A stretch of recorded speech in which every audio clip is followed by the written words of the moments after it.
Mucho antes de la gran tecnología que tenemos ahora, los juegos y efectos por computadora se veían así. Creo que todos estamos enterados del gran avance de la tecnología de las últimas décadas, pero algunos olvidan las raíces y comienzos de los efectos en tercera dimensión y animaciones de ese tipo. En el cine, una de las primeras películas en utilizar esta tecnología para vender boletos, y cuyos efectos eran parte de su trama, era El cortador de césped, de 1992, también conocida como El hombre del jardín, realidad virtual, y como El jardinero asesino inocente, si ese es un título real en México, aunque nadie la conoce por otro título terrible que podemos añadir a la lista. Es un largometraje de ciencia ficción y terror, dirigido por Brett Leonard, usualmente un director de cintas de género de culto, como El foso de la muerte, Asesino del más allá, La naturaleza del miedo, y Asesino virtual, en donde retoma la ciencia ficción de terror con la realidad virtual, similar a lo que hizo con El hombre del jardín. Leonard de hecho fue uno de los pioneros en cuanto a la tecnología de efectos por computadora en el cine, siendo El cortador de césped uno de los exponentes que popularizaron las películas cibernéticas. Incluso la cinta es reconocida como la película independiente más exitosa de su año, recaudando $32 millones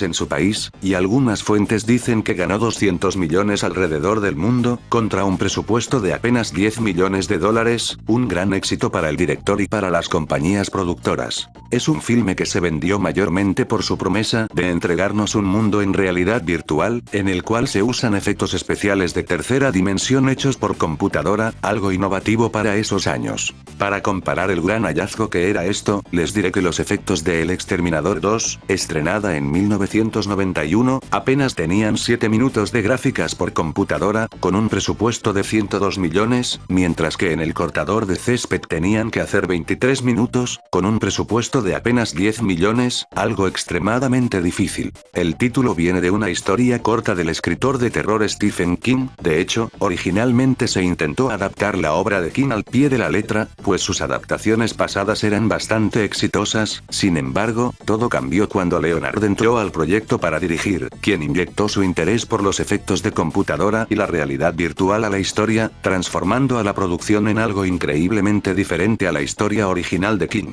Se dice que el famoso autor no odiaba la película, pero estaba enojado por el hecho de que la publicidad la vendiera con su nombre, a pesar de tener apenas unas pocas referencias a su obra, por lo que King hizo una demanda para que eliminaran su nombre del póster y publicidad. Estos conflictos legales incluso seguirían cuando la cinta llegó al mercado casero. El productor de anime, Masao Takiyama, también colaboró en el proyecto. Algunos de sus trabajos como productor incluyen a películas y animes como Asesinos cibernéticos, Asesinos informáticos, Time Trouble de Cayman, Padrinos de Tokio, Metrópolis del 2001, y Paprika. El filme es estelarizado por actores bastante famosos, siendo el más popular de ellos Pierce Brosnan, conocido por interpretar a James Bond 007 en 4 películas. El otro actor es Jeff Fahey, quien actuó en producciones como Silverado, Machete, Psicosis 3, y Perdidos. No es tan famoso como Brosnan, pero tiene una buena carrera, y hace un gran trabajo en El hombre del jardín. A pesar de su influencia, ya que popularizó muchos conceptos como el de la realidad virtual, y fue un avance importante en cuanto a efectos generados por computadora, ahora muchos la recuerdan como un artefacto del pasado, el cual no ha envejecido para nada bien. Veamos si esto es correcto, o si incluso hoy en día se puede disfrutar de la cinta.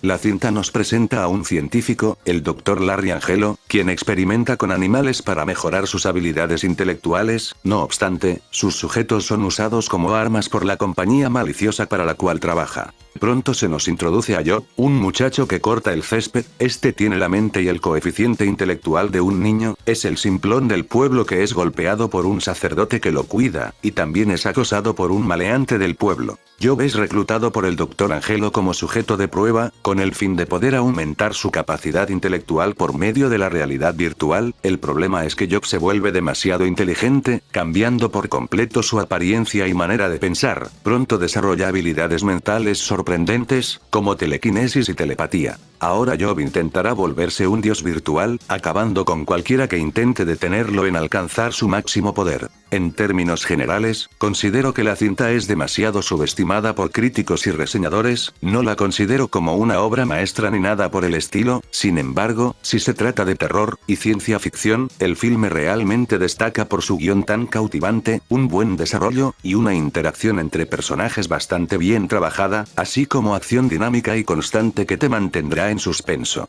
Antes que nada, se tiene que decir que la película tiene dos versiones, una de cine y la otra del director. La versión del director es la que considero mejor, contiene una historia más desarrollada, se siente completa, a diferencia del corte comercial de la obra, algo de esperarse, pues normalmente las versiones del director son superiores, al tener una visión real detrás de ellas, sin ser tocadas por las manos avariciosas de los estudios. En este caso, hay una buena cantidad de escenas eliminadas que se debieron de incluir en su versión de cines. Un ejemplo es el destino de Roscoe, el chimpancé en el que experimentaban. Este chango loco se escapa de su cautiverio, y se encuentra con Job. Es bastante gracioso ver a este mono con su traje, parece algo salido de un filme de serie B, pero aquí se lo toman muy en serio, sus escenas son divertidas, de lo que más resalta de la cinta, tal vez no tanto porque cambien demasiado a la historia, pero sí pone en mejor perspectiva esta, pues tenemos el panorama completo. Aunque lo cierto es que algunos breves momentos resultan redundantes en la versión extendida, pues contiene cosas como diferentes introducciones a las características de un personaje. Por ejemplo, el hecho de que Jock tenga afición por los cómics, es algo que resalta dos veces en la versión del director. El abuso por parte del padre a un niño del vecindario también se repite. También hay más de una escena del Dr. Angelo discutiendo con miembros de la compañía, advirtiendo sobre los posibles peligros de las prácticas de la compañía, y estos son solamente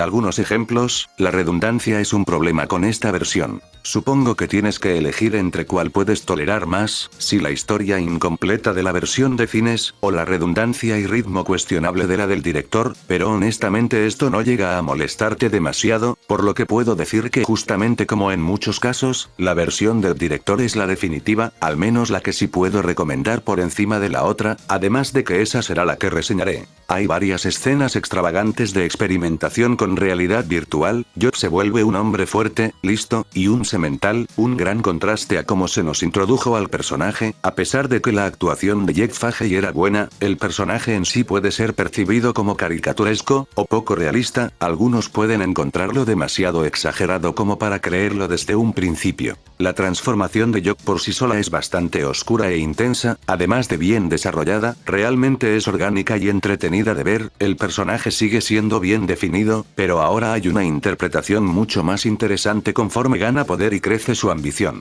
Brosnan es probablemente el mejor actor de la obra. Irónicamente su personaje es el menos fascinante, solo un científico benevolente que no quiere tentar la suerte, pero termina creando un monstruo de manera no intencional, parecido a otros científicos que hemos visto anteriormente, por lo que no es nada nuevo. De hecho, ese es otro problema bastante grande de la cinta, muy poco de su material es refrescante, mucho de lo que nos entrega ya lo habíamos visto antes, incluso en películas mejor hechas, por lo que se siente como una versión inferior de clichés y conceptos regurgitados. Los efectos especiales de la tercera dimensión en la realidad virtual son extraños, algunos pueden llamarlos incluso risibles, especialmente ahora, donde tenemos tecnología que hace imágenes realistas, y teniendo en cuenta que la cinta se toma bastante en serio el asunto, es un candidato perfecto a peores efectos de los 90s, pero no es tan simple. La película no intenta ser enteramente realista, la realidad virtual es más bien una excusa para darnos imágenes interesantes. El director pudo jugar con diferentes formas e iconos para crear las visuales en el mundo por computadora. No es que quiera imitar al mundo real, no es realidad virtual como cualquiera podría pensar, es más bien un mundo psicodélico creado por computadora, una realidad diferente hecha virtualmente, un mundo surreal y estrafalario, lo que es refrescante, sin dudas un giro al concepto muy interesante.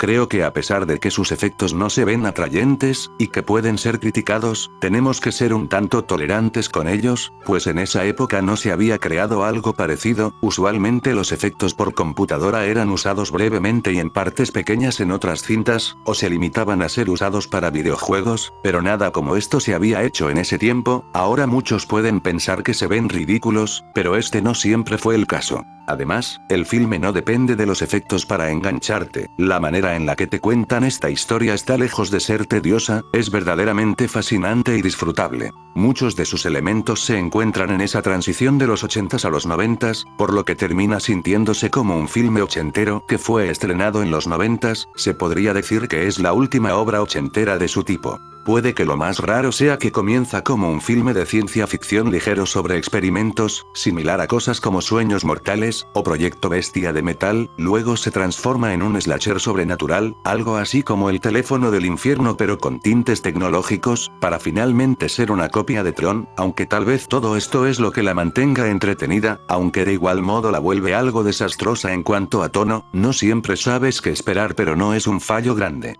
Su mensaje e ideas tampoco son muy nuevas artísticamente hablando, es una trama rutinaria sobre cómo el hombre intenta ser Dios por medio de la tecnología, pero cuando el hombre es dominado por esta ocurren consecuencias inimaginables para el humano, algo que la cinta intenta remarcarte cada vez que puede, hasta el título del guión original era Ciberdios, no es algo increíblemente profundo, pero le da un sentido y corazón al filme, lo que realmente le faltaba. Es una película absurda en muchos de sus aspectos, pero lo compensa ejecutando su historia de una manera relativamente intrigante y con bastante talento frente y detrás de la cámara, tomando un concepto de historietas o de segunda categoría, y entregándonos una cinta funcional y entretenida, es algo mixta con su calidad, con defectos notables que no la logran consagrar como una gran cinta del género, pero sí como una que es suficientemente divertida para fans del cine de culto, nunca se vuelve aburrida ni tediosa. Si te agradan las películas de ciencia ficción de esa época creo que esta será de tu agrado, es algo irregular si buscas algo más sofisticado, pero a diferencia de algunos, no la encontré cansina o molesta, contiene acción constante y una trama bien llevada.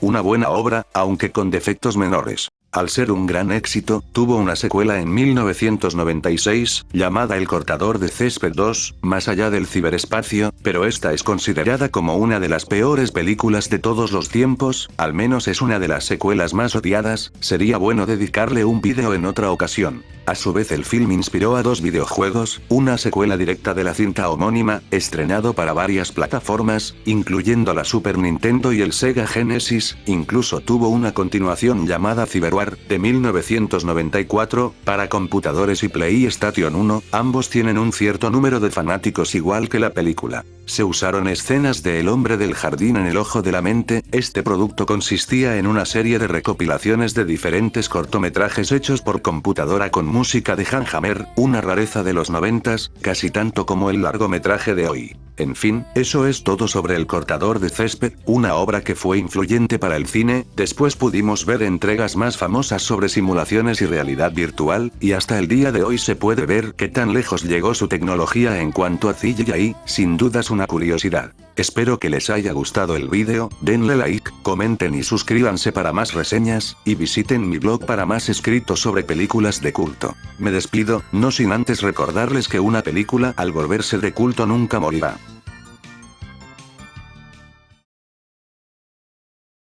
From Stephen King. He's out there. I touch God. On the edge of your dreams. This is beyond anything I ever expected. In the corner of your eye. My intelligence has surpassed yours. In the center of your brain. God made him simple.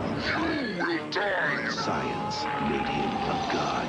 Stephen King's The Lawnmower Man. Rated R.